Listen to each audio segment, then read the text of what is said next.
Y ahora nos va a hablar de su trabajo y de su experiencia Jaume Vilaró, de un trabajo que estamos todos muy expectantes porque es esa cara. Pues nada, os dejo con él. Bueno, ante todo, muchísimas gracias a todos los asistentes y participantes por estar aquí. Es un orgullo poder compartir esta mesa con todos los conferenciantes y también a los oyentes por las preguntas y discusiones.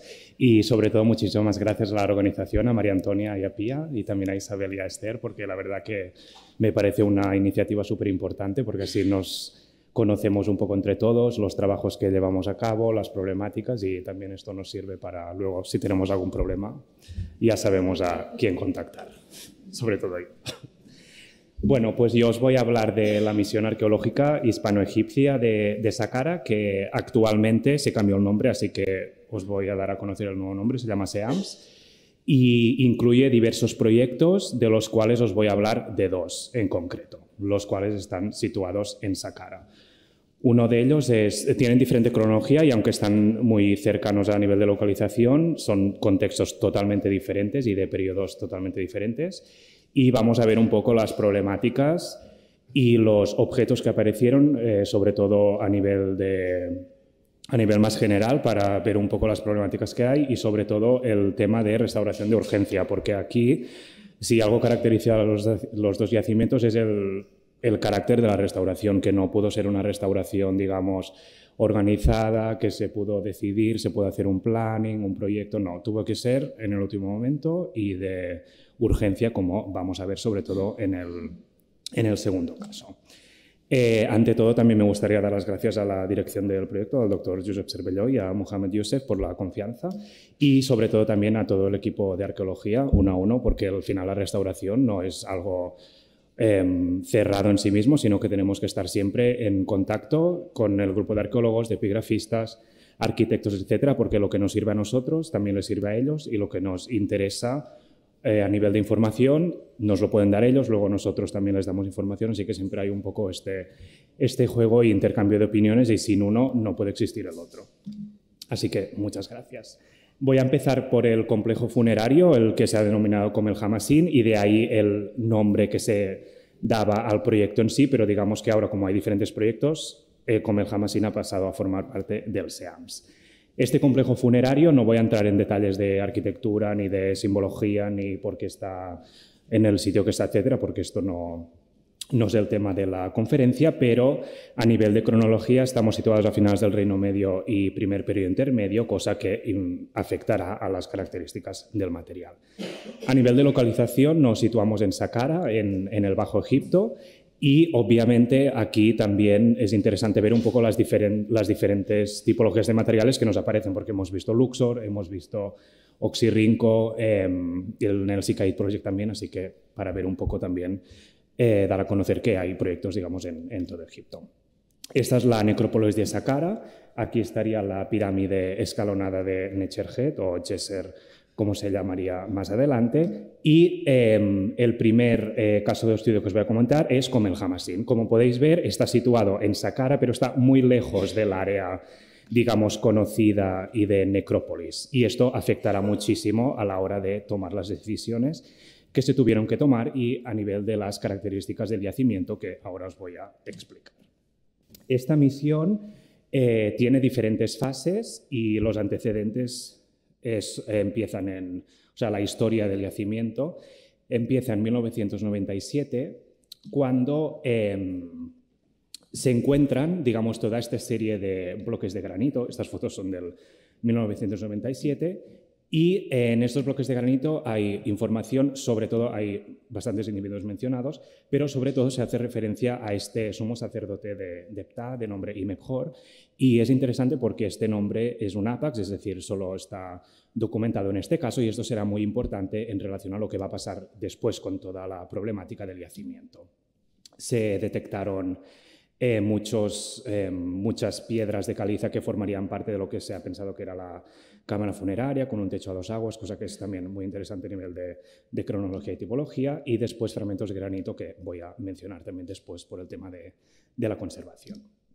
¿Qué pasa? Que llega un momento en el tiempo que este yacimiento está tan alejado del área protegida y más turística que se saquea violentamente, van directamente con bulldozers y sacan, o sea, roban los materiales del yacimiento.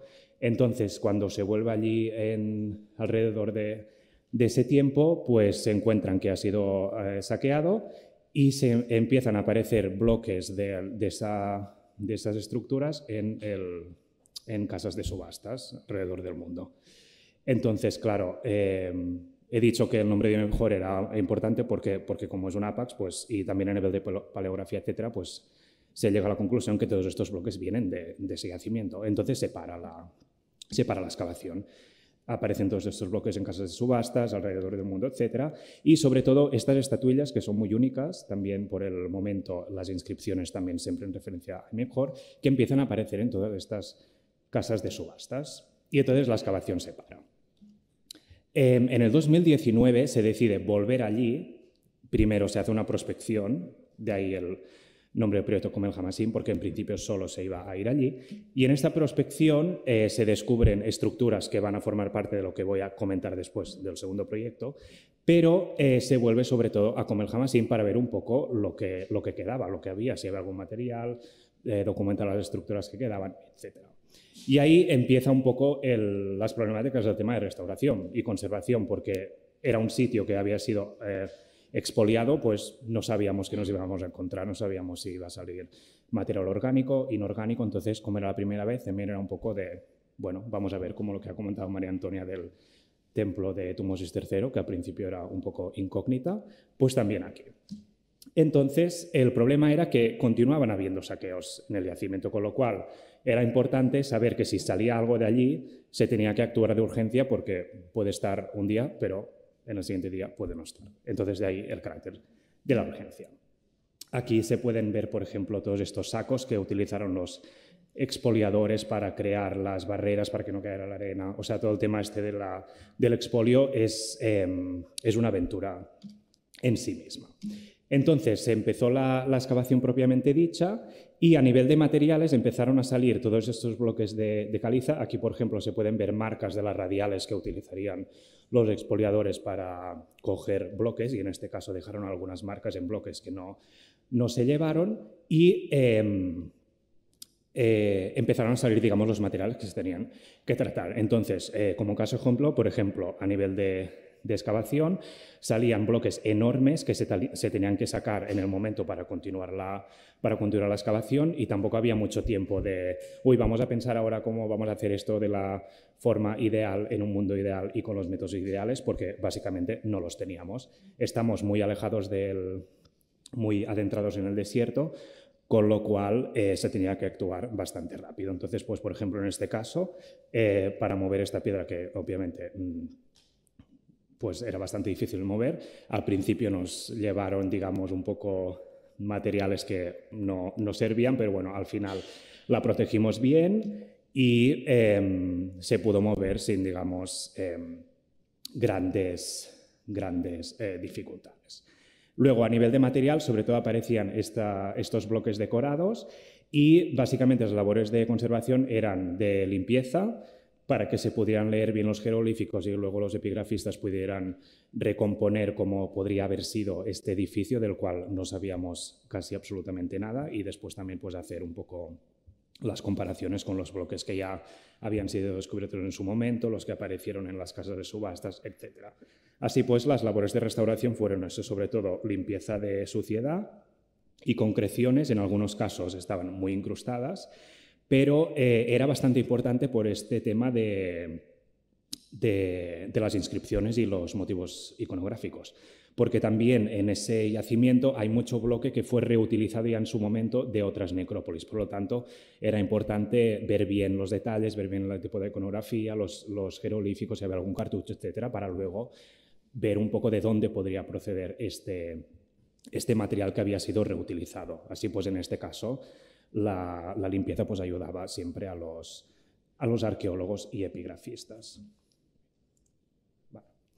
A veces esta limpieza era más de carácter, pues, estético, porque aquí ya se veían muy bien los jeroglíficos, pero digamos que se quería luego también a nivel de publicación, etc. Los métodos de la limpieza fueron simplemente la mayoría de veces a nivel mecánico, con bisturí o brocha suave incluso.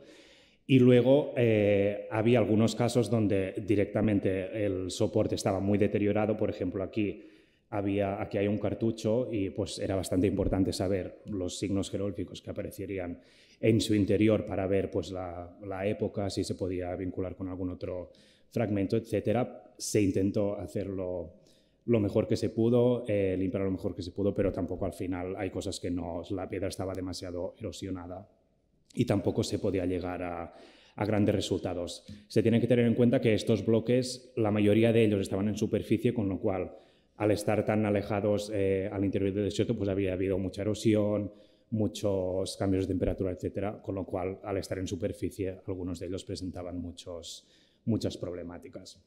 Luego también se hicieron trabajos de adhesión de fragmentos.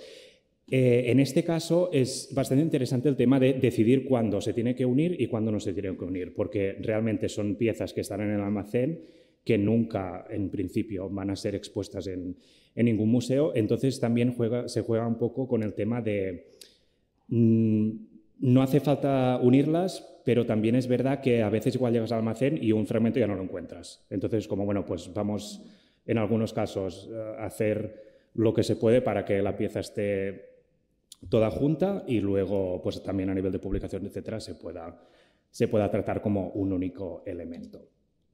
Luego aquí también otro ejemplo de fragmentos que estaban separados y se tuvieron que unir. Algunos de ellos tenían policromía, pero la verdad que estaba bastante bien conservada, con lo cual no estaba pulverulenta ni se levantaba de la superficie, con lo cual tampoco hubo mucho trabajo de consolidación, simplemente de limpieza. En algunos casos acuosa, pero tampoco muchos, porque la mayoría era solo suciedad superficial. Aquí vemos otro ejemplo donde había bastantes incrustaciones, que la verdad había momentos que era más difícil sacarlas, había momentos que no tanto, pero la verdad que los resultados al final se podían realmente ver mucho mejor los jeroglíficos y las inscripciones.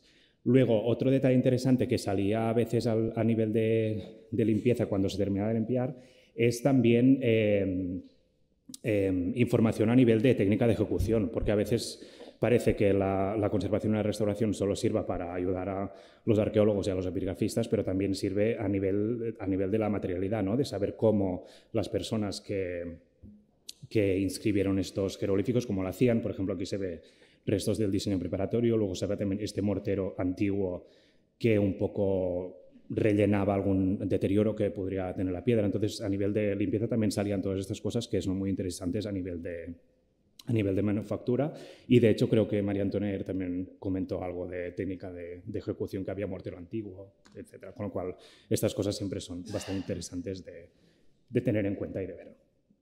Luego, a nivel de material orgánico, la verdad que salió muy poco y simplemente pues, se hizo una labor de documentación y luego de embalaje. A nivel del granito, no sabemos todavía por qué, pero hay una cantidad de granito infinita en el yacimiento.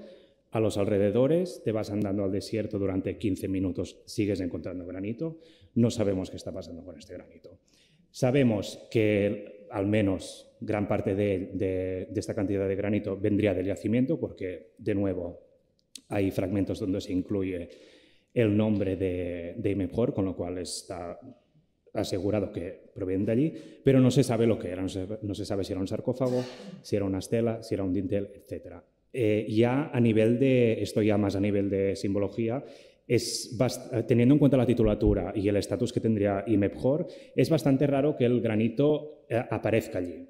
Pero teniendo en cuenta que es un yacimiento tan único, porque todas las características relacionadas con este individuo son únicas, las estatuillas que comentaremos luego, el techo a dos aguas de la cámara funeraria, estos fragmentos de granito, con lo cual siempre las hipótesis son tantas que no sabemos muy bien lo que podría ser esto. Entonces, para un poco ver lo que podía ser, se empezó a hacer una labor de limpieza y de adhesión de los fragmentos que se podían encontrar. Entonces, en esto participó Shabib, que es un egipcio que trabaja sobre todo en Luxor y que está especializado, no sé si algunos de vosotros lo conocéis, que está especializado, digamos, en hacer estos puzzles gigantes de cientos de piezas. Entonces, vino y la verdad que es bastante espectacular porque hay piezas que de repente, ay, mira, pues esto junta.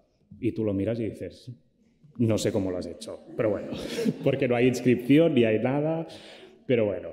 Pero claro, va súper bien, porque entonces poco a poco, digamos, pues se va reconstruyendo este objeto y al final pues se va a poder ver lo que es, ¿no? Y entonces, pues al nivel de esto de restauración, pues también se hicieron los trabajos en relación a esta adhesión de los diferentes fragmentos. Aquí podemos ver algunos de ellos. También a nivel de las inscripciones es bastante raro porque si fue un sarcófago, también los sarcófagos de este momento no tienen este tipo de inscripciones, pero bueno, esperamos que en un futuro, cuando se haya podido recomponer al máximo posible este puzzle gigante, se pueda llegar un poco a la conclusión. Otra pregunta es ¿por qué está tan roto? Pero ahí ya es otro tema de discusión. Entonces, a nivel de las estatuillas, os he comentado antes que cuando hubo este expolio, aparecieron estatuillas vinculadas con el mejor en diferentes casas de subastas, pero nunca se había encontrado una estatuilla de estas en el yacimiento. Con lo cual, la primera vez que fuimos allí, aparecieron unos pies y una estatuilla, cosa que fue bastante importante, porque obviamente no aparecieron in situ, porque todo esto está removido por los expoliadores, pues simplemente en este caso se les pasaría esta y se queda allí, pero era importante saber que había la posibilidad de que todavía seguían existiendo estas figuritas allí. Entonces, a nivel de características, por ejemplo, esta estaba muy erosionada, estaba básicamente aquí. En origen seguramente habría la inscripción que haría referencia al personaje, pero no se veía nada, se limpió, se documentó, etc. Pero luego, a la siguiente campaña, empezaron a aparecer decenas de estatuitas de estas, con lo cual allí ya fue importante para tema de a ver cómo van a estar, si van a estar igual que estas, si no, y a ver lo que le podemos hacer. Entonces aparecieron todas estas estatuitas, muchas de ellas rotas, pero bastantes de ellas todavía en bastante buen estado. Había muchísimas, no paraban de salir. Entonces, seguramente se piensa que en una de estas paladas de cuando fueron los expoliadores, pues igual se quedarían allí, lo rechazaron y se quedaron allí, porque claro, si no, no se explica por qué eso seguía en el yacimiento. Y entonces, a nivel de tratamientos, pues otra vez un poco lo mismo, sobre todo la adhesión de los fragmentos, que algunas de esas estaban rotas. Luego también hubo un trabajo que hizo Dani Vives con todos los fragmentos, luego intentar recomponerlos, digamos, ponerlos todos juntos y luego pues ya se unieron, se limpiaron. Algunas de ellas tenían sales, pero eran muy fáciles de remover. Se hizo algún tratamiento también de salado, pero al ser estatuillas pequeñitas es bastante fácil, no son las columnas y los fragmentos arquitectónicos de los que hablaba María Antonia. Y había alrededor de 100 estatuillas de estas. Había algunas que estaban en muy buen estado, había algunas que no tanto. A nivel de manufactura también tenían acabados diferentes, se notaba que habían participado diferentes personas. Entonces, una de las labores que aparecieron cuando se tuvo que hacer todo este trabajo era cómo vamos a almacenar todo esto. Porque claro, de repente te aparecen 100 estatuillas en un momento, el almacén está muy lleno, a veces no hay espacio, etc. Estas son otras de las caras que había. Había muchas caras sueltas sin poder ser relacionadas con algún cuerpo, digamos. Y luego la primera opción fue hacerles estas cajitas que literalmente eran cajas de zapatos, con la espuma que no era la mejor, pero es la única que teníamos en el almacén. Esto se hizo, digamos, como solución de urgencia y luego ya se hicieron como se han presentado en otros cajos, digamos, las cajas de madera con los soportes inertes que no podían afectar con las estatuillas, etc. Y mano a mano también se fueron limpiando y no hubo ningún tratamiento de consolidación porque la verdad que estaban muy bien y luego pues documentación y estudio epigráfico, etc. Luego, a nivel de la estructura, claro, después del expolio, o sea, a nivel visual no había nada allí. O sea, no se sabía qué había, no se sabía cómo era la estructura, cómo será el edificio, etc. Solo era, pues, vamos a ver lo que se han dejado los expoliadores. Pero con los labores de arqueología apareció lo que se ha sugerido o pensado que es el cuerpo de la mastaba de ese momento y, muy interesantemente, apareció el depósito de fundación del edificio.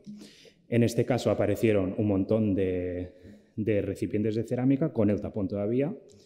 Y aquí también entra un poco, o sea, he añadido esto por un poco abrir el debate de qué se tiene que hacer cuando encuentras algo así, porque esto se podría limpiar perfectamente el recipiente, pero claro, seguramente se perdería mucha información porque allí seguramente hay marcas, hay restos de material, hay marcas del proceso de fabricación, igual del mismo barro, etcétera. Con lo cual ahí simplemente se hizo un labor de embalaje.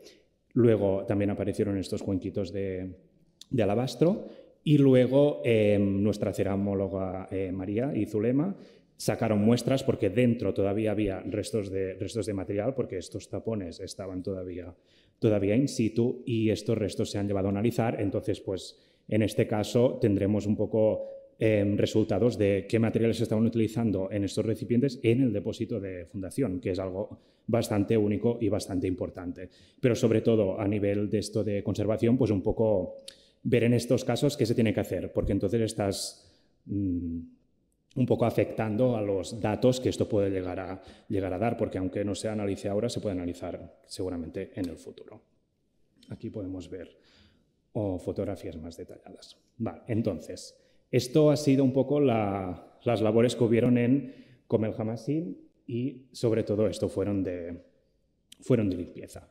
Luego voy a hablar rápidamente del complejo cultural regio del Reino Nuevo porque allí es donde aparecieron los problemas. Seguimos en Saqqara, ahora hemos hablado de Kom el Hamassin, pero vamos a hablar ahora de este New Kingdom Cultic Complex, que es como se ha llamado.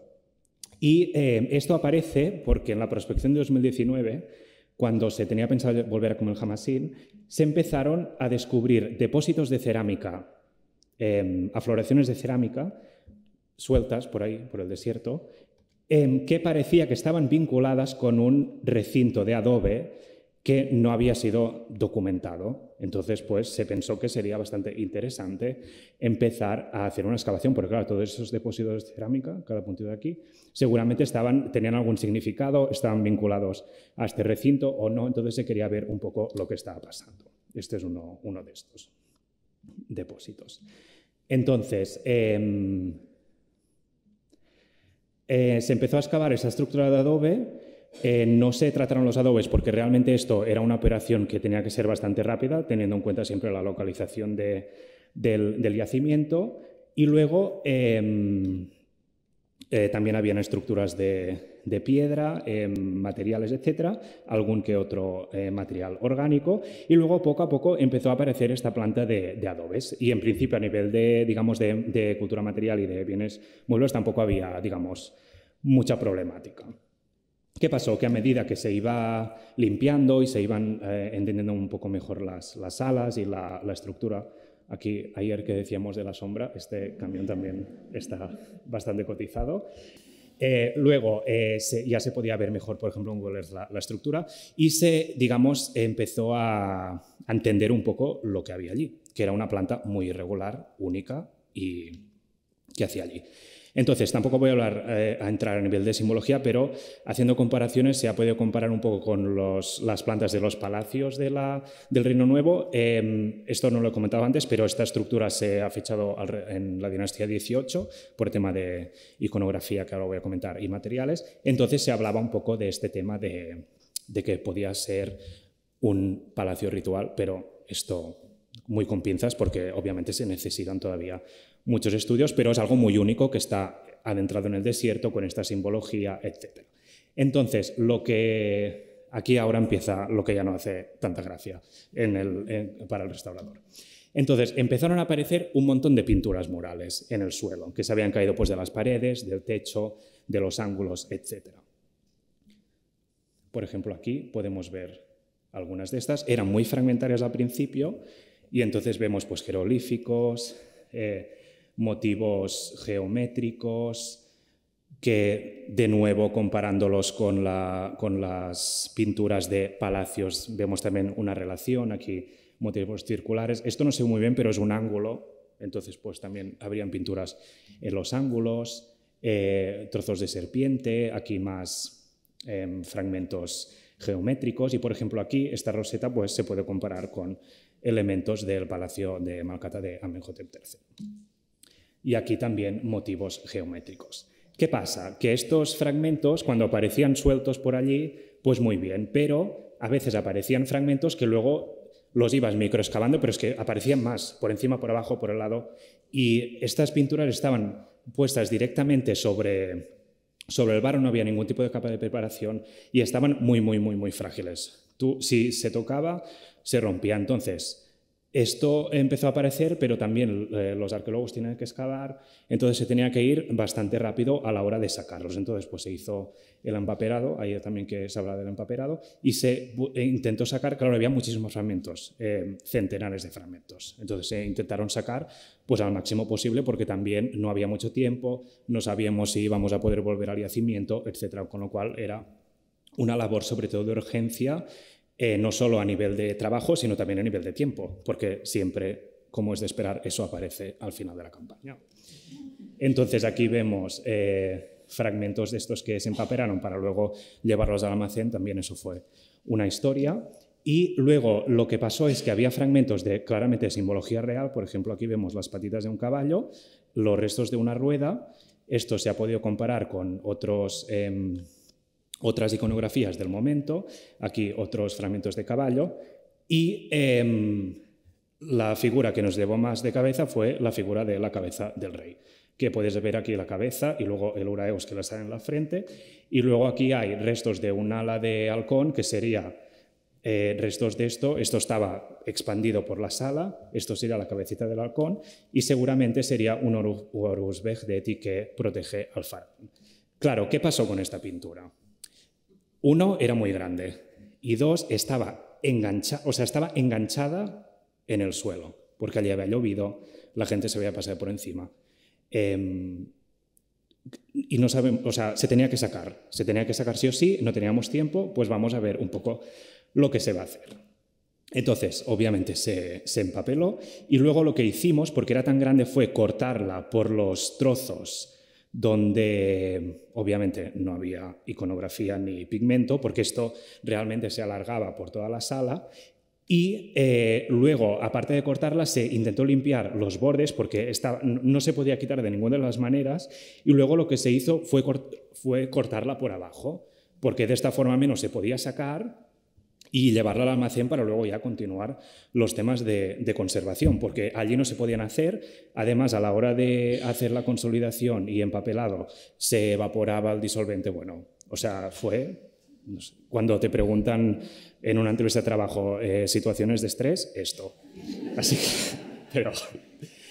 Y claro, no teníamos tiempo tampoco. Entonces, se cortó hasta ahí muy bien, luego se pusieron encima de planchas de las cajas de agua, como muy bien pudimos, y entonces aquí empieza la segunda parte de la aventura, que es, vamos a llevar esto al almacén. Claro, teníamos muchísimos fragmentos, no teníamos espacio, la jaima llena, bueno. Y el traslado, pues, en coche, por el desierto, por ahí, saltando las colinas, etcétera, se había consolidado, por tanto no pasaron muchos desastres, y luego pues llegó la labor en el almacén de un poco ordenar todo esto. Obviamente había más socado contexto, porque esto también un poco ralentizaba las cosas porque había muchísimos fragmentos, y luego lo que se hizo fue también un poco a nivel de urgencia ver un poco lo que se podía hacer con estas pinturas, porque si no se iban a romper, tampoco sabíamos eso, si íbamos a volver, etc. Entonces, pues se limpiaron bien por detrás.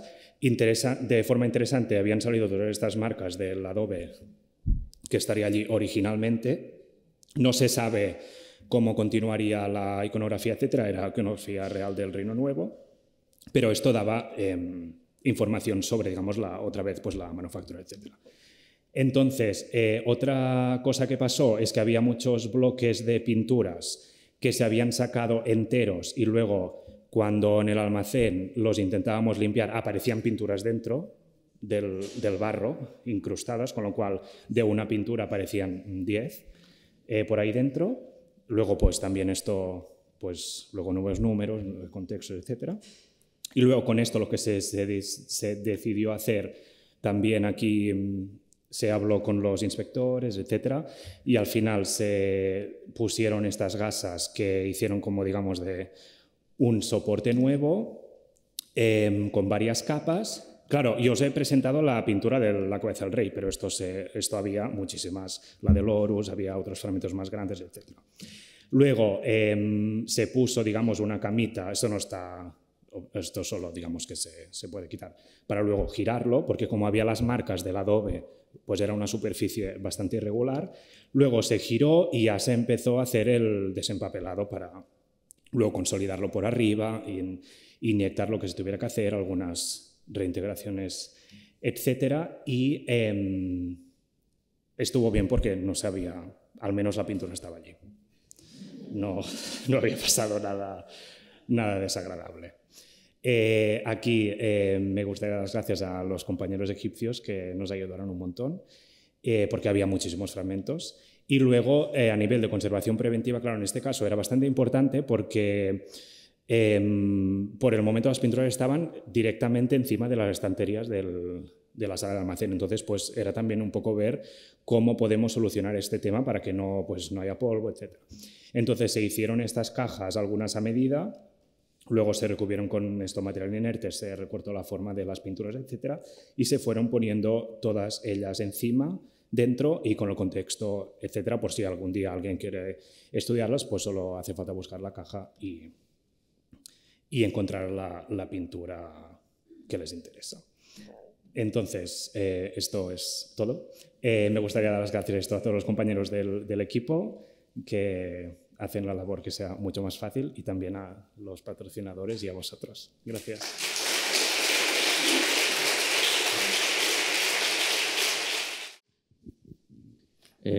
Muchas gracias y enhorabuena por el trabajo. A nivel de, a ver qué leo, de la recomposición de estos fragmentos, hemos visto el granito, luego hemos visto las pinturas, luego se utiliza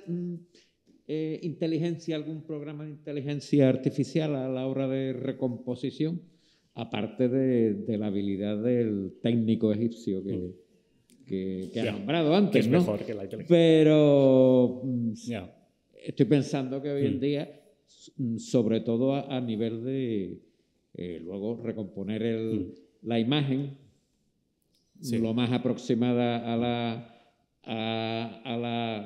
la real y para la lectura. Sí. Gracias. Tengo otra cuestión luego. Vale, bueno, gracias por la pregunta. Sí, bueno, a nivel de las pinturas es bastante difícil porque como son de soporte de Adobe no cajan entre ellas, entonces a nivel de inteligencia artificial allí poco. Y además tampoco son fragmentos muy puntuales a veces que no sabes si estarían del techo, de la pared, etc. A nivel de los granitos es, de hecho, muy interesante la sugerencia porque sí que hay algunas técnicas que te hacen pues, el modelado 3D con láser y luego pues esto lo pones en un software y el software te encuentra, digamos, la pieza que está relacionada con ese fragmento. Y esto sería muy bueno, pero en un mundo ideal, porque no tenemos el láser, no tenemos el software, no tenemos el tiempo, pero sí, se podría hacer. Quizás en el futuro, espero. También es verdad que hay algunos granitos que están muy deteriorados, muchos no, pero algunos están muy deteriorados, entonces la superficie no caja directamente. Pero los que encajan se podría hacer perfectamente. Gracias. Y otra cuestión. No tiene mucho que ver ni con el programa de la jornada ni con la labor profesional vuestra. ¿Se ha llegado a saber algo sobre la biografía de este Imefor? quién era. Sí. De hecho, hay muchas publicaciones de nuestro director, de Josep Cerbollo, que tratan sobre su figura, la posición que tendría en ese momento, la relación con este culto apta. De hecho, ahora hay un nuevo proyecto que estudia a todos estos sacerdotes. Entonces, en este sentido, la verdad que hay bastante literatura. Si quieres, luego te digo la bibliografía que hay, porque realmente hay bastante información. Bueno, gracias.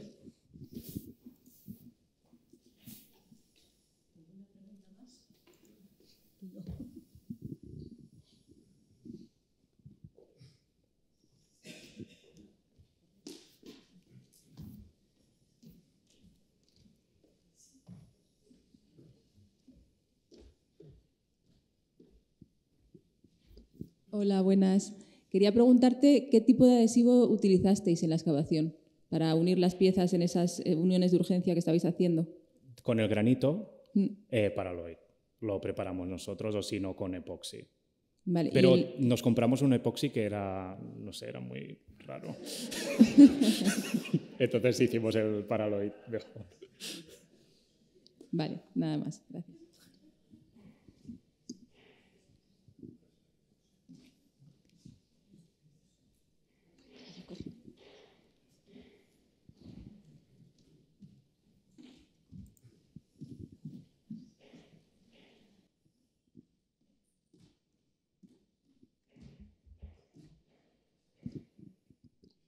Nada, yo un apunte sobre el tema de la inteligencia artificial, es que no es tan fácil. Nosotros en el Instituto Andaluz de Patrimonio Histórico hemos trabajado con una empresa que hace temas de inteligencia artificial para intentar hacer una base de datos para componer sobre todo huesos, conchas y fragmentos del estilo. Y primero tienes que, por muy avanzada que esté, primero tienes que hacer una base de datos de referencia de las cosas que están enteras. Y luego, sobre esa base de datos, trabajar con fragmentos de más grande a más pequeño y ir poco a poco entrenando a la inteligencia artificial a que sepa reconocer los fragmentos a la hora de recomponerlos. Entonces, es mucho más avanzado el técnico que sabe hacerlo a mano que la IA, porque la IA tú necesitas muchísimo dinero y años de proyectos en hacer una base de datos lo suficientemente amplia para ir entrenando a la IA poco a poco a que sea capaz de reconocer los trocitos. Entonces, eso sería para un proyecto aparte que seguramente se coma más dinero que el de la propia excavación. O sea, que no... parece como muy arte de magia, lo reconozco, pero no es tan fácil. Luego es bastante más complicado de lo que parece.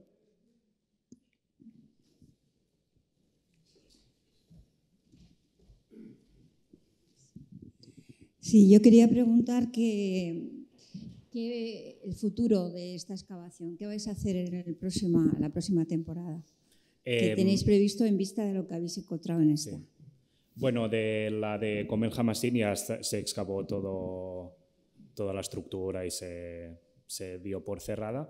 Luego, para la del complejo del Reino Nuevo, todo el material está en el almacén, entonces se va a tener que estudiar, y luego seguramente se vuelva allí para terminar de estudiar, digamos, algún depósito de cerámica de estos, porque tampoco se sabe muy bien qué relación tendría con el complejo, y luego si se puede continuar haciendo alguna intervención de excavación, sobre todo. Pero tampoco sabemos cuándo. Por eso el tema de las pinturas se tenían que sacar. También está muy adentro del desierto, entonces la situación era un poco complicada. No se podían tapar, pensar cómo sacarlas y dejarlas allí para el futuro, se tenían que sacar.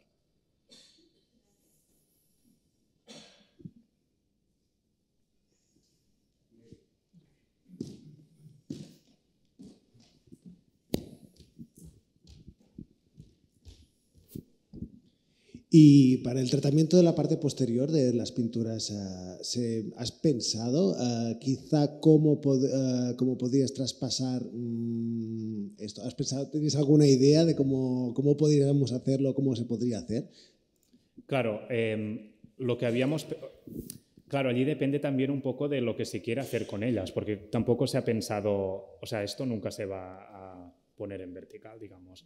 Entonces, al principio se había pensado hacer un soporte, digamos, propiamente dicho, nuevo, con todas las capas, que sí, capa de sacrificio, pero claro, tampoco, es que hay tantos fragmentos. Igual con la pintura de la cabeza del rey, que es la más importante, seguramente valdría la pena, pero como tampoco es algo, digamos, prioritario, tampoco se ha realmente hecho un proyecto a nivel de esto, pero si tenéis ideas. No, a ver, es simplemente, bueno, digo, por si vuelves y puedes trabajar otra vez con el material, claro, es pensar, no solo es una cuestión de decir, bueno, es que nos van a poner en vertical, por una cuestión de que tampoco, pero es que es una cuestión de espacio a veces, ¿no? Y cuando tienes muchos volúmenes de pinturas murales en horizontal, es un problema, ¿no? Y nosotros tenemos también mucha pintura mural, ahora por suerte el Servicio de Antigüedades se les ha llevado de nuestro almacén, pero sí que es verdad que claro, que a la hora de poder almacenar un cierto volumen, claro, para empezar, aunque quizá aquí en nuestros supósitos ideales no haríamos un rebaje tan importante de las partes posteriores de lo que sean las pinturas murales, ¿no? Pero sí que es verdad que allí intentamos rebajar lo máximo posible para reducir el peso, porque evidentemente no tenemos acceso a Aerolam ni eso, y claro, va sumando el peso y el peso es importante.